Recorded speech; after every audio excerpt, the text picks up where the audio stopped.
'Cause fishing, it's in my soul. Welcome to the Salt Strong Podcast, disrupting fishing entertainment as you know it. Prepare to laugh. Prepare to get to know fishing legends in a whole new and unfiltered way. And on occasion, you might even learn a thing or two about fishing. Here's your host, Joe Simons. Like diamonds. Hello and welcome to the Salt Strong Podcast. My name is Rich Natoli. I'm hosting this show today, and this is going to be a fun one. I am here with Captain Nick Poe from Reel Gypsy Fishing, located in Alabama, and we're going to get to know Captain Nick up close and personal today, and we're going to talk a little bit about the fishery and what he has going on around him in Alabama. With that said, Captain Nick, welcome to the show. It's good to talk to you. Good to talk to you too, Rich. How are you today? I'm doing well. I'm waiting for terrible weather to be rolling out of our area, out of our region in the mid-Atlantic, so I can get to fishing. I've got a week off coming up, and it's been terrible fishing conditions, so I'm looking forward to the good stuff coming up. Absolutely. We've had terrible conditions as well, and today is the first day that it's been nice in a long time. And of course, I don't have any trips. I've been babysitting all day. Oh, fun. Well, we'll give you a little bit of break here. So at least if you can't be on the water fishing, we'll talk a little bit about fishing. And let's start off by talking a little bit about you and your service. Why don't you let people know, just a little bit about yourself, your background, and about Reel Gypsy Fishing, along with the contact information if they want to reach out to you. I'm Nick Poe. I'm originally from Louisiana. My parents ran a guide service there for 35 years. I've never had another job other than guiding fishing or guiding duck hunts. And that's what I've, pretty much made my living, catching speckled trout since I was 19 years old. As far as what I do here, we moved about 5 years ago. It was sort of time for a change for me, and my parents were looking to slow down a little bit, kind of halfway retire. So we moved here to Dauphin Island. And like I said, I moved here 5 years ago. I've been absolutely shocked by how good this fishery is. And you really don't hear a whole lot about Mobile Bay and how good the trout fishing here is. But, I came on here today to kind of try to change that mindset a little bit. You hear a lot about Louisiana and how good the fishing is there, and I've fished them both.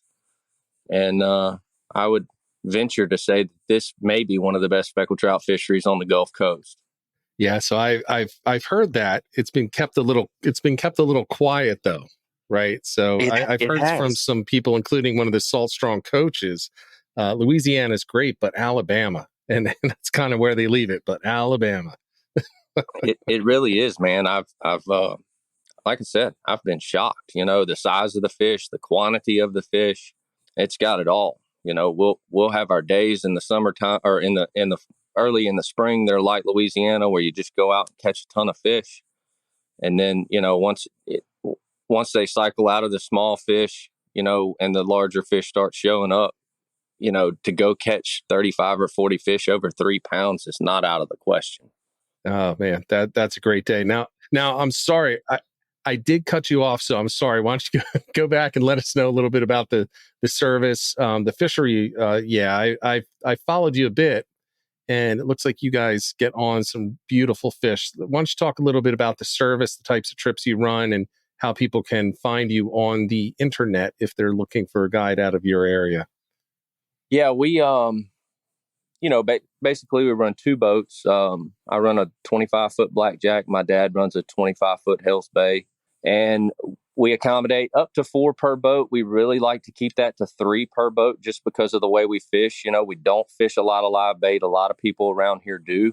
We're mainly fishing artificials, and it makes it hard on you when you've got, croakers swimming every different direction and popping corks and everything else. It makes it hard on you as a guide, and to me, it would get pretty frustrating as a customer to be in that situation. Not knocking guys who fish live bait, but that's just not the way I fish. But anyway, we basically run 2 boats. We fish a lot of artificials. And, you could check out our Instagram. It's at Reel Gypsy Fishing. We're also on Facebook, as well as our website is realgypsyfishing.com. I've looked through the website. I've looked through the Instagram. It looks like you're putting a ton of people and a ton of families on fish as well. So do you get Right. a mixed crowd? We do. We get a mixed crowd. And that's, I fished yesterday, tough conditions, but I had two 12-year-old kids and their mom is what I fished yesterday. And we were able to put together a box of fish, and they were super happy with the trip. So kids are always welcome. I actually enjoy those trips. Probably now that I have a child, I actually enjoy those trips a lot more than I did whenever I was 22. Right.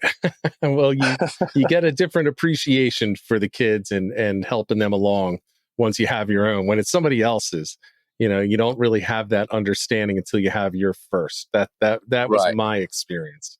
Right. So you were out yesterday. So we're recording this at the very, very tail end of June. It'll be live probably, I believe, the second week of July.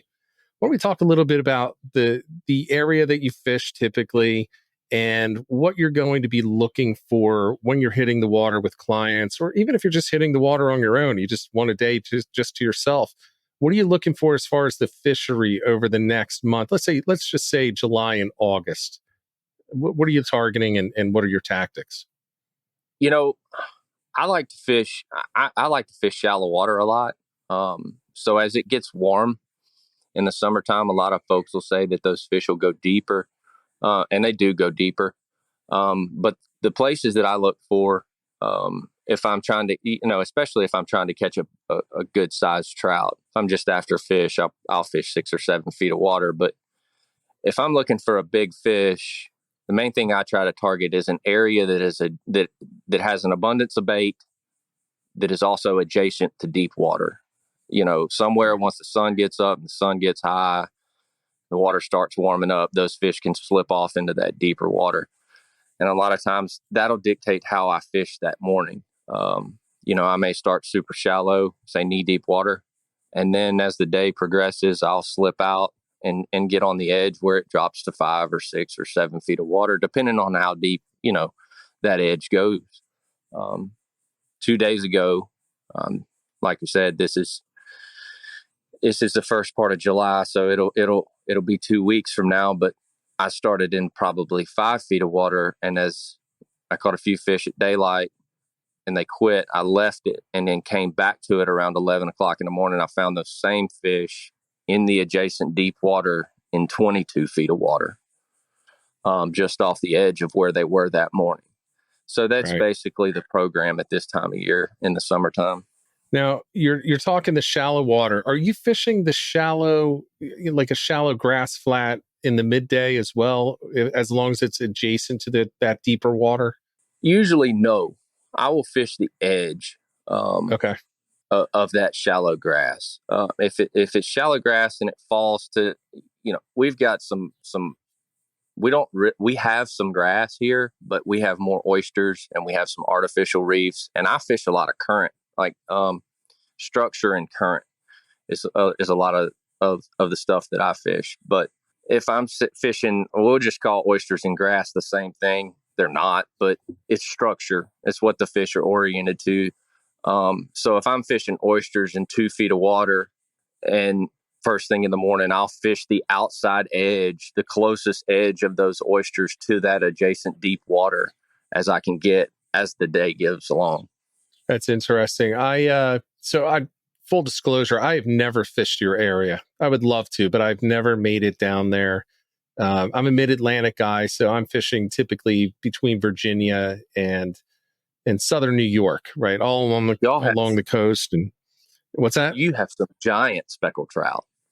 Well, down south we do. Now, where I do most of my fishing is New Jersey, and we don't have a large population of speckled trout. You can find them, but it's a very underground fishery because they're so scattered. But when you get them, they're big. They're big. Now, Right. Further south, yeah, there's some really nice specks. We got the Chesapeake right there. But I do fish down in North Carolina, usually 2 weeks per year. And, it's funny, the guys tell me in the tackle shops, I always go into the local shops to support them wherever I go. And I went in one day at about 11 a.m. And the guy said, what the heck do you think you're going fishing for today? So I'm going to go targeting specks. He's like, oh, where are you going? I said, well, I'm just going to Pamlico Sound. I was in the Outer Banks. And he started laughing. He's like, well, don't waste your time. You're never going to get one out there.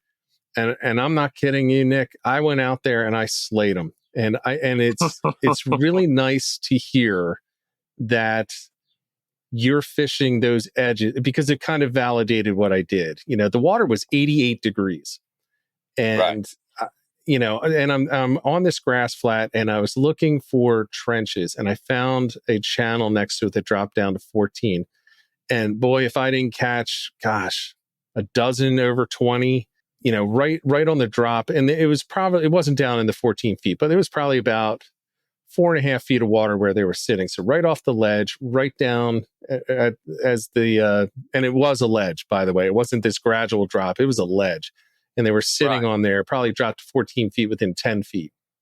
And they were sitting right up at the top there. So it's good to know that I'm not nuts and I didn't just luck into it. It's actually working other places. Right. It does. It works here. It works here all summer long. I fish that way. That's the way I fished in Louisiana as well. A lot of the places we fished over there, we had a massive ship channel there. So you would have these flats on the edge of the ship channel, and those fish would just fall off the edge when it would get hot during the middle of the day. Or if the tide went slack, they would fall off the edge. And that's another thing they do here too. If they're not biting on the flat when there's no tide, they're probably in the deeper water for whatever reason. I don't know why they go there, but they do. And isn't that just a beautiful thing? You can be all set up on the flat. You're like, you know what? I was wrong. Let me move to the other spot. You turn to the other side of the boat. You cast 10 yards and there you are. You're in them.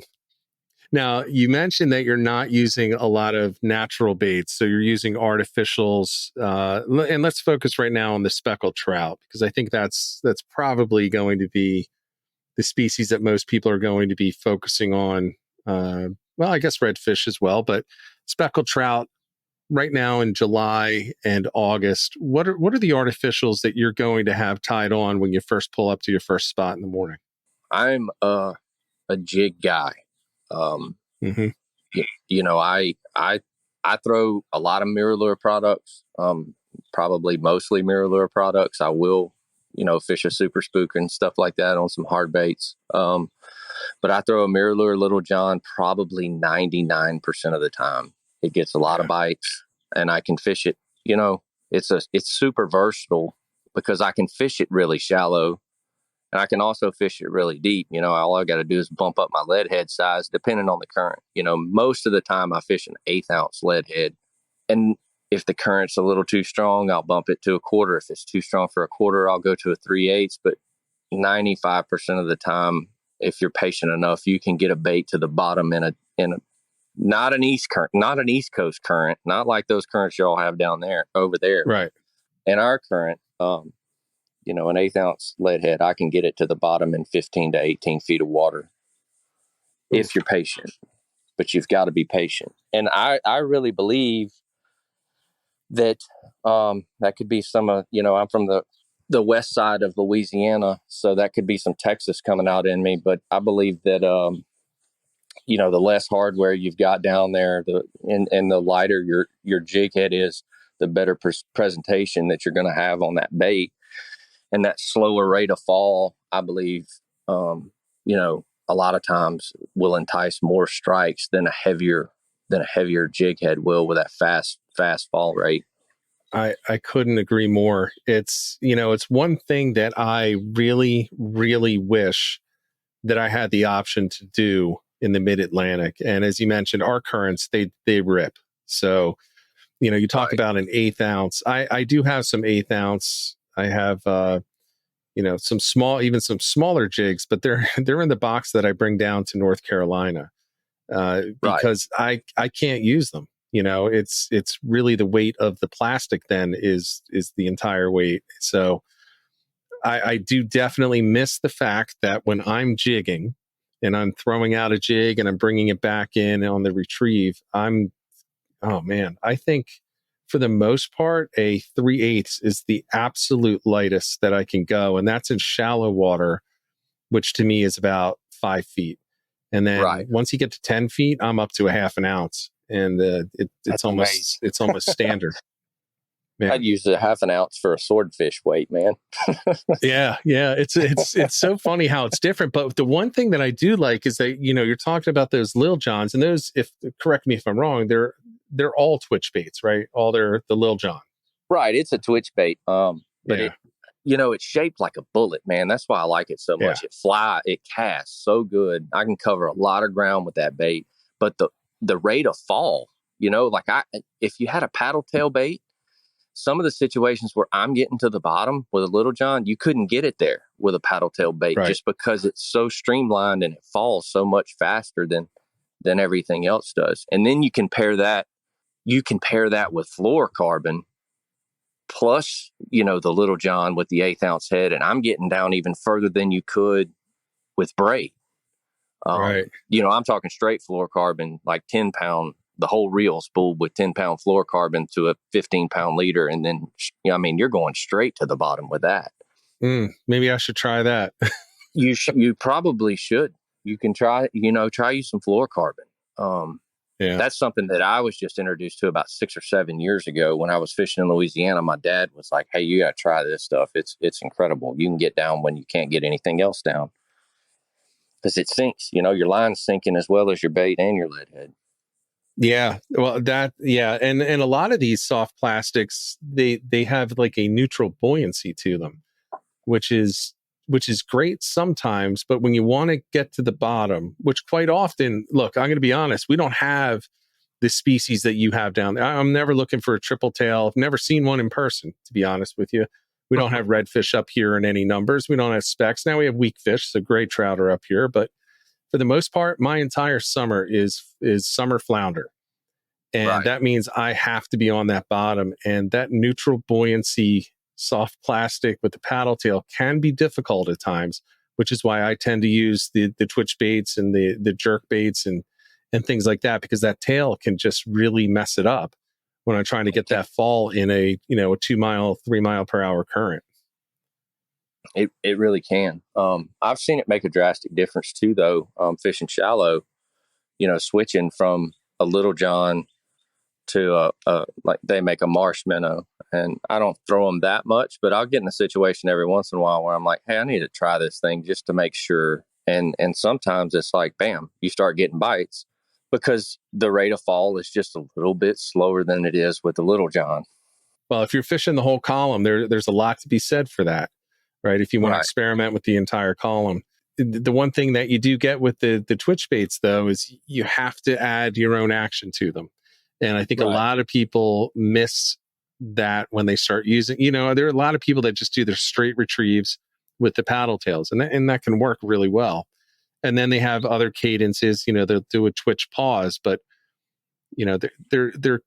there's a big difference between a straight twitch pause and working a twitch bait effectively. And you have to kind of picture what the action's doing underneath. And I think a lot of people don't do it. It just ends up looking like a bullet flying through the water. Right. And that's, as a guide, I coach people through this daily. First, we got to get you casting to the range that the fish are at, because I try to put fish as close to the end of everyone in the boat's cast as I can get them so I don't spook them. We don't wade fish very much. We fish out of the boat a lot. So I try to put the fish at the end of someone's cast. And then it's a matter of, if we're in 15 feet of water and the fish are suspended at 8 feet, it's a matter of, I fish with my customers. I'll at least catch one so that I know what's going on. And then I can coach the rest of the time. And it's a matter of getting the bait to the depth that they're at more so than it is whatever kind, I think, more so than it is whatever kind of action you're putting on it. If you can get it in front of a hungry one, he's going to eat it. But you have to be able to get it in front of him. If you can't get it to the right depth, you're out of the game. You're not going to catch him. I 100% agree. And as a guy who's been there, I'm sure you have too. You know where they are, but you just can't hit that depth right. You're missing it. There's something that's not connecting between you and that lure, and that can turn frustrating really quick. Man, your rat starts running. There's nothing you can do about it some days. I mean, I'm sitting there in the boat, changing the angle on the cast and trying to fish the angle of the wind a little bit different to try to get the angle right on the tide. And you end up psyching yourself out so bad you can't get a bite. Yeah, and that's a big thing. Once you lose that confidence, you lose that bite. At least for me. If I lose the confidence, I can pretty well tell you I may as well pack it in and head home if I don't change my attitude quick, because I do think it transfers to the lures. Absolutely, it does. So let's talk about, so that's trout. Are you doing anything different for redfish in the summer? Yeah, in the summer, we've got these giant sandbars over here that are out in the Gulf, and there's always bull reds on them. There's a lot of guys who go out there and they'll fish them with cut bait, and it's super effective. They catch a lot of fish doing it that way. I like to sight fish for them because the water's pretty enough to sight fish for them, and we'll have giant schools of fish. I mean, I hit them the other day, and there was 600 or 700 fish in the school, and we could see them coming from a quarter mile, so it was pretty awesome. I mean, You know how it is. Sometimes customers can't see fish. Right. But even they could see these. I mean, it was obvious.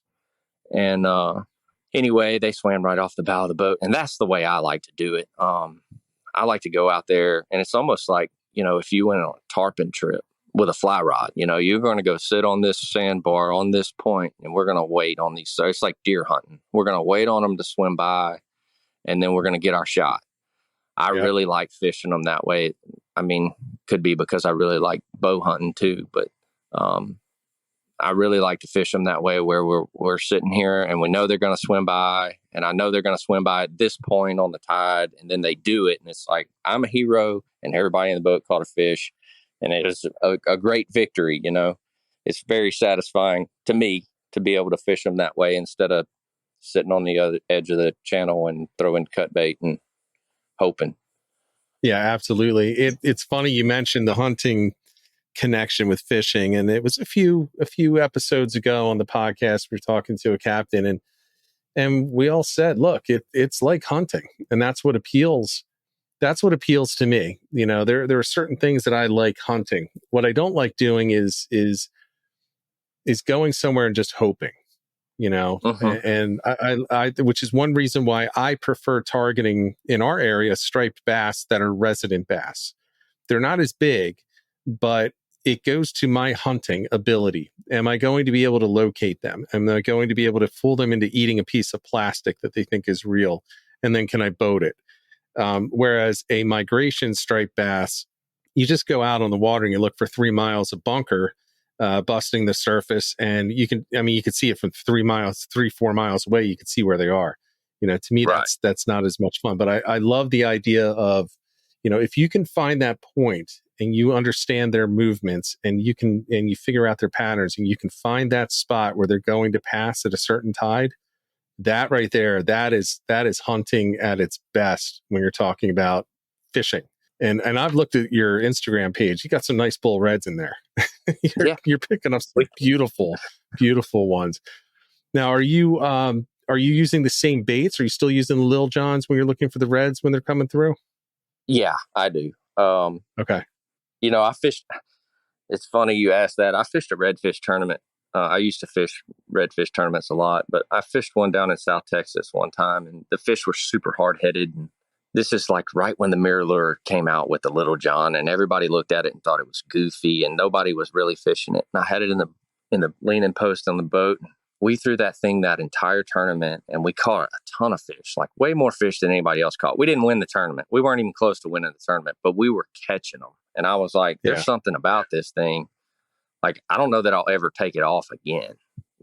That's your confidence lure now. It really is. And I haven't. I don't take it off. I throw about 5 different colors, and it never comes off the rod. That's the way to do it. When you find that bait that is your bait, you got to stick with it until it doesn't work, and then reluctantly put it aside. Right. And it's going to have to be an awful lot of convincing to get me to take that one off. Yeah, absolutely. Or you just take the whole rod and put it, aside in a rod holder at hand and try something else for a few minutes until you say, "Nah, I'm going back to Right. the old faithful lure." Toss that out. What size are you using? Are you using the 3 1/4 or 3 3/4 inch? Is it, or is it a 4 inch? It's the small one. It's not the XL. I use the regular Okay. size one. I do use the XL as well. If I'm fishing grass or if I'm fishing in the springtime, I fish it a lot, like just rigged on a bass hook. We use those wide gap hooks with the little Yeah. screw lock in the end. And they've got a hook slot in that XL and it fits on there perfectly. And, in the spring when the water temperature is not up and the fish are acting a little lethargic, I'll fish that XL a lot. Yeah. It gives them a little extra incentive to go after it. May as well Right. use the energy to get the big meal. That's right. And it's got that slower fall rate too, slower than it does with a lead head on it. You talked about schools of 5, 6, 700 reds coming through. What time of the year in your area do they start to break up from those larger schools and spread out a little bit throughout the area? Is that about now, or is that So coming up yeah, later? it's about now. They'll start to break up and spread out. They'll go out to a lot of those fish that are homebodies on the bar. A lot of those fish will stick around. You may not be able to find them every day. They may not come through every day, but they're still somewhere pretty close. This bar that I'm, especially like the Dixie bar. The Dixie bar runs north and south, and from one end of it to the other is, oh man, it's got to be close to 5 miles long. And they're somewhere around that bar most of the year. There's another bar off the west end of the beach that they get on, or the west end of the island that they get on as well. But those fish will leave, they'll go offshore and they'll spawn, and then they'll come back in the springtime when the water temperatures start coming back up. But we'll have a massive flow of fish come out of the north. We're on Dolphin Island. Mobile Bay is huge. Yeah. So there'll be a ton of fish come out of the north in the fall that are making their way offshore. Like we'll see this massive flow of fish come down, and there'll be jack crevalles and redfish mixed together, and it'll be acres and acres of fish up busting. And they'll come through in September. Last year I was hitting them as late as the middle of October. So they're coming through, those fish will start coming out of the north here in another few weeks, and they'll come through until water temperature gets down in the below 70, and then they'll be out in the Gulf and doing their thing. Now you're saying they're coming from the north. So are they coming out? Or right now, do you think they're hanging out up in the Raft and the other rivers up there, or all the way back in the backwaters? I would imagine that there's a lot of fish up there. Mobile Bay is pretty deep. It averages probably 12 feet deep. So the heat thing is not really a big deal. And coming from my days in fishing in Louisiana, there's nothing a redfish likes better than to get up in shallow water. A 23-inch redfish, get up in shallow water and wallow around in the mud like a pig in August. Right. When it's just super hot. Yeah, that's when I've caught all mine.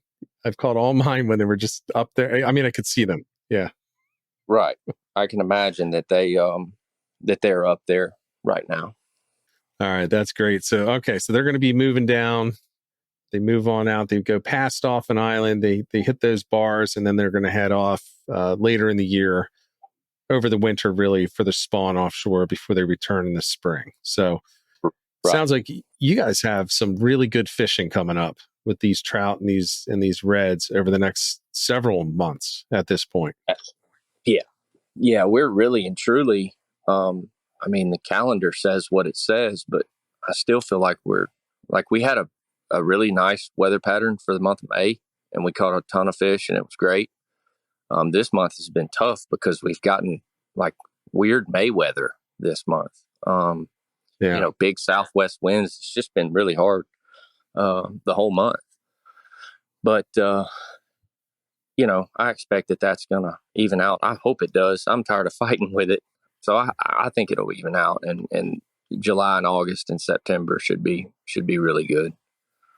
I think that's one thing that I can absolutely agree with. As I mentioned at the beginning, I'm just praying as I'm looking out the window right now. I'm just praying for a change in this weather pattern because we had a beautiful February. I'm talking temperatures in the 70s, fish all over the place. And then once all the seasons started opening up, it's almost just every day a steady 15 mile per hour wind with gusts in the mid 20s. And that makes it really difficult to enjoy a full day on the water. You can go out for an hour or two and still feel good at the end, but otherwise, when I come off the water, I just feel like I'm beat up. Right. Just getting tossed around all day. I was laughing about it yesterday afternoon. My dad was over here. My kids have been out of town for the last couple of days, so he came over to visit. And he was like, "Man, what's going on with the fish?" And I'm like, "What do you mean? Look outside. Look at those trees. That's what's going on with the fish. Every day that it's calm, we go out there and catch plenty. But we're all waiting on it. Everybody's ready for the doldrums. That's what I'm ready for. Give me the hottest day possible. That to me is fishing weather. You got all these guys in Florida and they say it's too hot and humid. I'm like, I want it to be 95 plus and I want high humidity. That to me is fishing weather. For some reason, as long as it's not blowing 30 miles an hour, that to me is where I just love to hit the water. I'll just go out and bake all day and I'll come back just with a smile on my face. I just love it. I do too. That's what we used to say in Louisiana all the time. We're going to catch them when in the springtime, we'd be like, we'll catch them when the water temperature hits 70. And then when the water temperature hits 70 and we didn't catch them, it's like, we're going to get them when the water temperature hits 80. Yeah. I can't wait. I can't wait for 80 here. We're still in the upper 60s where I'm normally fishing. I think we just crossed 70 this week. So I'm feeling good about it. We're at our half an hour here, so we're going to have to wrap it up. But before we go, do you want to go through one more time? Just give all of your contact information in case anyone wants to reach out to you, book a charter, have any questions, anything like that. Yeah, absolutely. It's our website's reelgypsyfishing.com, and that's REEL gypsyfishing.com. And then on Instagram, we're at Reel Gypsy Fishing, and you can find us on Facebook. It's REEL Gypsy fishing. Awesome. Well, if I ever get down there, I'm going to look you up. I would love to get out there. And the one thing I really want to do, everybody always talks about reds. I want to go out for some really nice trout down there because, everything that I'm hearing, it's kind of quiet. But if you want some trout, Louisiana, a lot of people say that's the best. But I've had a couple of nods and winks from people saying, don't sleep on Alabama. And I would love to get down there and check that out. Yeah. Of course, I say this with every guide I talk to. I'm like, I got to come fish with you because I get so excited hearing about these different areas. And yours, I have gone through your Instagram and look. I do look at all the pictures in there, and man, it just looks like just a beautiful area to get out there and get on some just absolute quality fish. I mean, beautiful trout. Big trout. Every single picture is like a big trout. They're nice. We catch plenty of small ones too, but there's some good ones hanging around. I just need one a day, man. Just one by the end of the big one by the end of the day. You've piqued my interest. You said there's not many trout up there. I want to go try it out. I want to go see about it. Yeah. So I'll before we go, I'll tell you this. There is a quote unquote underground speckled trout fishery in New Jersey. And I spoke to a guy who was one of the pioneers of it. And he was well known for always catching specks, never telling anybody anything until one day he did. And he said, look, here, I'm not going to tell you any spots, but here's how you do it. And I'm not kidding you. We were talking about it. He has had multiple death threats over sharing how to catch speckled trout in New Jersey. It is so, he thinks it's funny. I thought it was hilarious. He's like, they're not going to do anything, but he's like, I didn't even show any spots. He's like, I still never see anyone in my spots. Oh man, he burned the whole party down. Oh yeah, it was funny, but God bless him. He knows about it. He was talking in detail on how to find the spots. So I need to put in some time. So if you ever come up this way, maybe we'll head out and we'll put our minds together and see if we we could figure out the speckled trout bite in New Jersey, because I think that would be fun. I'd love to do it. Awesome. Well, thank you very much for coming on. I really appreciate it. Everybody, if you want to check them out, again, Reel Gypsy Fishing on Instagram, check them out on Facebook, reel.gypsy.fishing, and then the website, reelgypsyfishing.com. Captain Nick, thank you very much for coming on. Really appreciate it. Yeah, man. Appreciate it, Rich. I enjoyed it. Absolutely. And everybody else, we'll catch you on the next episode. Thanks for tuning in. 'Cause fishing, it's